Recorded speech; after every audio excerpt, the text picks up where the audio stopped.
Hi guys, Jerwin is here. Tara, samahan nyo kami. At ito yung aming kwento. Maaga pa lang nag-prepare na kami ng aming mga gamit at kami nagbibihis na. Kasi ngayong araw na to, aalis kami at mamasyal kung saan kami dadalhin ng dalawa naming gulong. Sa time na to guys, di talaga namin alam kung saan kami pupunta.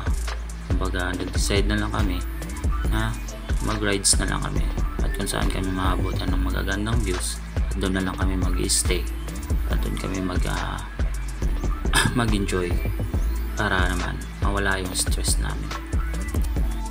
Kasi once a week lang kami talaga gumagala kasi nga Sunday lang yung day off namin, so Sunday kami nakakapagala lang talaga kami pag Sunday kasi paras kami ng day off. So tinitipid talaga namin yung time at sinusulit namin na ma-enjoy namin yung araw ng day off namin dahil yun lang yung time na pwede kaming gumala ng ganito.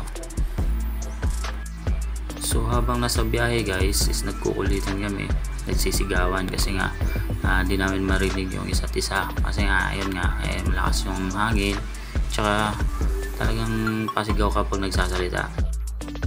So after guys, bumili muna kami ng buko kay kuya kasi nga nag-gravy siya ng buko, so yun minum na kami. Then after biyahe na naman papunta dun sa lugar kung saan kami dalhin ng aming kapalaran guys. Is biyahe lang hanggang sa makarating kami dun sa gusto namin puntahan. Dito talaga sa places na to guys, sobrang dami ng mga gandang mga tanawin, so isasama namin kayo sa lahat na aming mga journey. So don't forget follow my page account para lagi kayong updated sa aking mga vlog or mga magagandang tanawin na i-upload dito. Sobrang ganda dito guys, grabe. So nasa dulo kami nito guys, nandito kami sa pinakadulo. Hindi naman siya sa dulong-dulo pero ito yung parang malapit sa dulo. So hinahanap lang namin kung saan kami pwedeng bumaba. Bababa kami dito. Bakit? Bababa kami dito guys.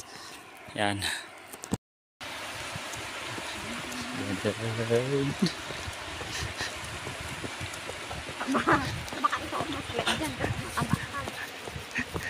Sa kababa kami. Tignan mo yung baba namin guys. So yan, nandito na kami. So guys, hanap lang kami ng space. Yun yung motor. Andun. Nice view. Wow, pwede peng, pwede. Oh, see? Oo. Okay. Ang ganda. Oh.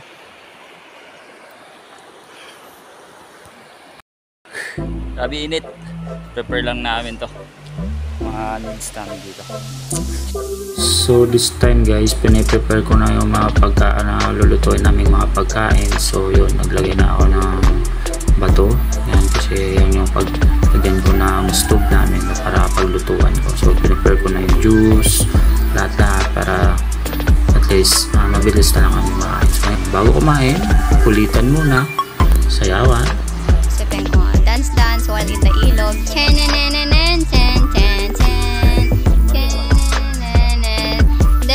Price tag to the left and to the right.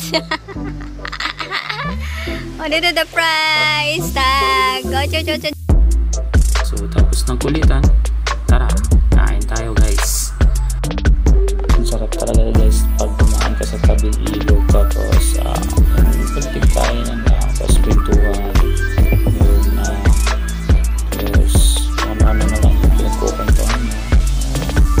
Sobrang init pero good pa rin kasi may malakas naman ng hangin, so hindi naman masyadong naiinitan. Kagandahan dito is yung fresh na view na nakakawala talaga ng stress.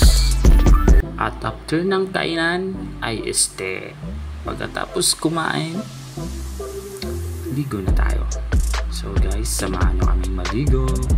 Sobrang ganda dito guys, sobrang ganda ng tanawin. Tapos kaya lang, pati bata kaya dito. Ligo siya kasi mababaw lang. Tapos ang ganda pa, hindi ka pa ng tubig. So mag-enjoy ka talaga dito tulad ko. Chill lang. Chill lang tayo mga onggoy.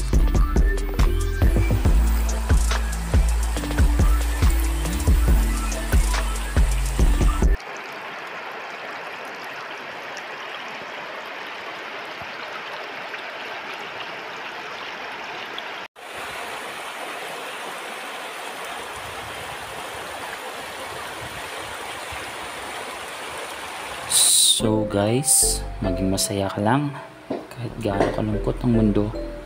Lagi mong tandaan, kaya mo yan. Kaya ng sarili mo. Tiwala ka lang sa taas. Siya ang may alam ng lahat. Kung darating man sa point na pasuko ka na, isipin mo na lang na pagsubok lang lahat ng to.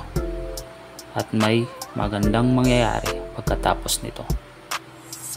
Di mo naman kailangang magmadali. Lagi mo lang tandaan na kung nasa tamang proseso tayo, darating tayo sa tamang panahon. Yun lang guys. God bless, and don't forget to like, comment, share this video kung nagustuhan nyo. At huwag nyo na lang din kalimutan mag-follow para updated kayo sa mga vlog ko. Hanggang sa muli, paalam!